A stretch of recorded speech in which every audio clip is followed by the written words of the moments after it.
और किसानों ने आज एक दिन का जो सांकेतिक भूख हड़ताल रखी, उसके समर्थन में दिल्ली के मुख्यमंत्री अरविंद केजरीवाल ने भी आज उपवास रखा है। वो बोल रहे हैं, आइए सीधे उन्हीं के पास चलते हैं। और यह सामूहिक तरह से कहीं ना कहीं इकट्ठे होकर उपवास किया, किसानों का समर्थन किया। और जब जब जरूरत पड़ी हम लोग बिल्कुल चट्टान की तरह खड़े होकर हम लोगों ने किसानों का समर्थन किया। जैसा भी बताया गया कि जब किसान आंसू गैस के गोले झेलते हुए, लाठियां खाते हुए, वाटर कैनन झेलते हुए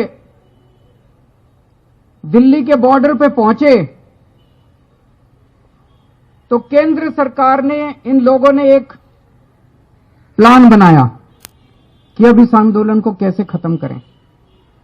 तो उनका प्लान था कि ये लोग दिल्ली आएंगे, दिल्ली में 9 बड़े बड़े स्टेडियम में इन लोगों को डाल देंगे, बाहर से ताला लगा देंगे और इनका आंदोलन खत्म।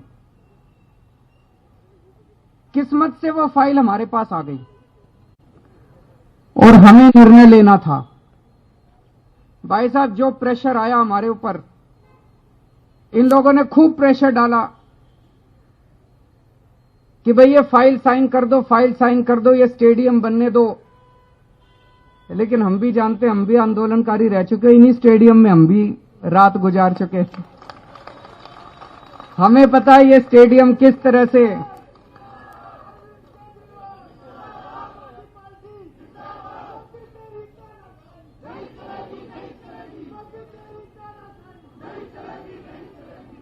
हमें पता है कि किस तरह से आंदोलन को मारने के लिए इन स्टेडियमों को इस्तेमाल किया जाता है।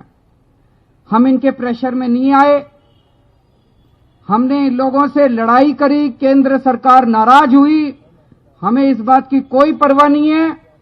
हम किसानों के साथ चट्टान की तरह खड़े रहे और हमने इनकी फाइल रिजेक्ट कर दी। उसके बाद मैंने सारे कार्यकर्ताओं को कहा, और मुझे खुशी है आप में से बहुत सारे लोग एक सेवादार बनके किसानों की सेवा करने के लिए गए हैं। हमारे कई एमएलए को मैं जानता हूं, हमारे कई नेताओं को मैं जानता हूं। मैंने उनको कह दिया था, कोई टोपी पहन के नहीं जाना, कोई झंडा डंडा लेके नहीं जाना, आम आदमी पार्टी का जिक्र नहीं करना। देश बचेगा तो आम आदमी पार्टी बचेगी, किसान बचेगा तो आम आदमी पार्टी बचेगी। आप में से बहुत सारे लोग रात दिन वहां पे सेवा में लगे हुए हैं। आप भी सेवादार बन के गए और मैं भी सेवादार बन के गया, बिना किसी आम आदमी पार्टी का सिंबल लिए। मैं भी वहां पे सेवा करने के लिए, किसानों की सेवा करने के लिए गया। तो ये लोग बहुत नाराज हो गए।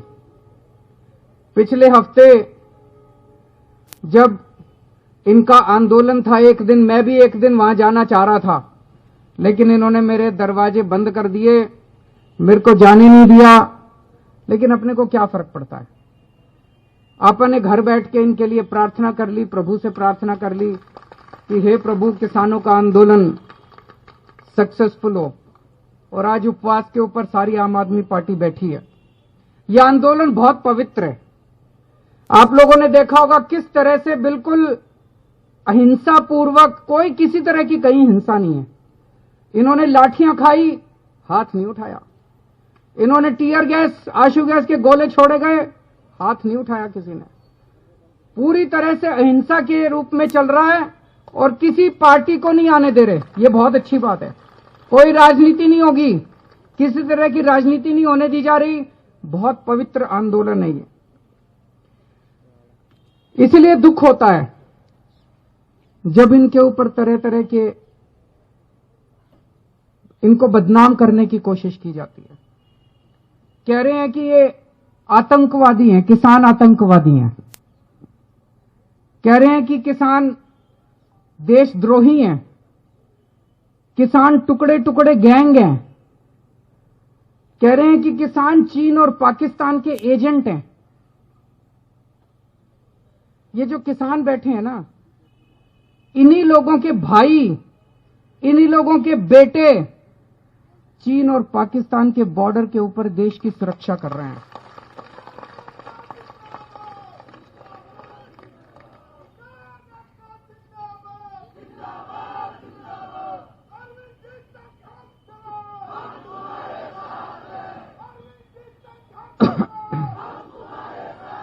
तो ये जितने नेता और ये जो लोग कह रहे हैं कि ये चीन और पाकिस्तान के एजेंट हैं, मैं इनको कहना चाहता हूं, एक दिन आप अपने बेटे बेटियों को चीन और बॉर्डर के पाकिस्तान के बॉर्डर पे भेज के देखो, तब पता चलेगा कलेजे पे क्या बीतती है।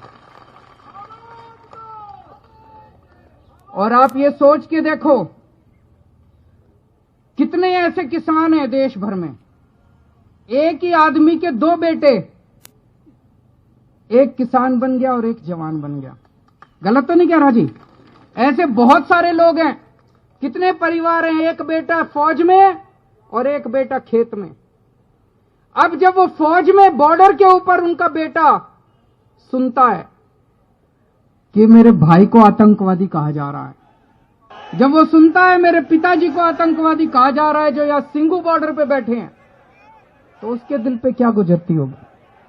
ये सही नहीं हो रहा। जितने लोग ये राजनीति के तहत किसानों को गालियां दे रहे हैं, किसानों को भला बुरा बोल रहे हैं, मैं उनसे हाथ जोड़ के अपील करना चाहता हूं, ये बंद करें, गंदी राजनीति करना बंद करें। दूसरा, अभी जैसे काफी विस्तार में आपको समझाया गया, ये कानून केवल किसानों के खिलाफ नहीं है, ये कानून इस देश की आम जनता के खिलाफ है। इस कानून के आने से बेइंतहा महंगाई बढ़ेगी। इस कानून के अंदर महंगाई बढ़ने का लाइसेंस दिया गया है। महंगाई बढ़ना एक तरह से कानूनी जामा पहना दिया गया। मैं समझाता हूं कैसे। हमारी दिल्ली में सरकार है, हमें पता चलता है कि प्याज महंगा हो गया, तो हम क्या करते हैं? हम पता करते हैं, अभी पता करो किस किस ने प्याज की जमाखोरी कर रखी है। करते हैं कि नहीं करते? महंगाई क्यों होती है? महंगाई इसलिए होती है, कुछ लोग सारा प्याज खरीद के जमा कर लेते हैं अपने स्टोर में। मार्केट में प्याज नहीं आता, मार्केट में प्याज की तंगी हो जाती है, इसलिए प्याज महंगा हो जाता है। दाल क्यों महंगी होती है? कुछ चंद पैसे वाले सारी दाल खरीद के अपने स्टोर में वो कर लेते हैं, दाल महंगी हो जाती है, दाल की कमी हो जाती है। फिर सरकार क्या करती है? सरकार उनके गोदाम में छापे मार के वो दाल बाहर निकालती है। मार्केट में जब दाल आती है तो दाल सस्ती हो जाती है। यही करती है सरकार। अब इस कानून में लिखा है कि कोई भी आदमी कितनी भी जमाखोरी कर सकता है, ये अलाउड होगा। अभी तक जमाखोरी करना कानून में भी अपराध माना जाता था और शास्त्रों में भी पाप माना जाता था। किसी भी धर्म के शास्त्र उठा के देख लो, भाई साहब कहते थे जमाखोरी करना पाप है। पाप मानते थे नहीं मानते थे? कानून में कहते थे अपराध है। हर चीज की एक लिमिट होती थी। भाई चना है 10,000 क्विंटल से ऊपर नहीं कर सकते स्टोर, गेहूं है इतने से ज्यादा स्टोर नहीं कर सकते। हर चीज की लिमिट बांध रखी थी। अब ये लिमिट खत्म, कोई आदमी कितना भी स्टोर कर सकता है। तो जिन जिन लोगों के पास पैसे हैं वो तो 2-2, 3-3 साल तक सामान स्टोर करके रख लेंगे। कितनी महंगाई हो जाएगी, कितनी महंगाई हो जाएगी। तो इस कानून में लिखा है कि अगर एक साल में महंगाई डबल हो जाएगी तभी रेड मार सकती है सरकार, नहीं तो रेड नहीं मार सकती। मतलब किसी, मेरे को पता भी है, मैं मुख्यमंत्री हूं, मेरे को पता है दाल के दाम बढ़ रहे हैं और इस आदमी ने स्टोर कर रखा है। अब मेरे हाथ काट दिए, मैं रेड नहीं मार सकता, उसकी दाल बाहर नहीं निकाल सकता। उसमें लिखा है कि जब तक दाल के रेट डबल नहीं हो जाएंगे, तो मान लो इस साल गेहूं 10 रुपए किलो, तो जब तक अगली साल 20 रुपए किलो नहीं हो जाती, मैं रेड नहीं मार सकता। फिर अगली साल 40 रुपए किलो और अगली साल 80 रुपए किलो और अगली साल 100। तो 4 साल के अंदर गेहूं 16 गुना महंगी हो जाएगी। 16 गुना महंगी 4 साल के अंदर। समझ रहे हो आप लोग? ये कानून में लिखा, इतनी महंगाई हो जाएगी, इतनी महंगाई हो जाएगी। भाई साहब तनख्वाह बढ़ेगी नहीं, बच्चे पालने मुश्किल हो जाएंगे। तो ये पूरा कानून किसानों के खिलाफ है, आम आदमी के खिलाफ है। केवल और केवल कुछ चंद पूंजीपतियों को फायदा पहुंचाने के लिए कानून लाया गया।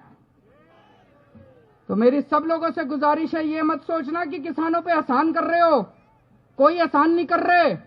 केजरीवाल आज किसानों के समर्थन में एक दिन के अनशन पर हैं और अब अनशन खत्म होने का समय आ रहा है, तो इस वक्त अब वो किसानों को संबोधित कर रहे हैं। सभा में किसान कितने हैं ये स्पष्ट नहीं है, लेकिन वो अपने आप को किसानों का सबसे बड़ा हितैषी साबित करने में कोई कसर नहीं छोड़ी। खिलाफत करनी है।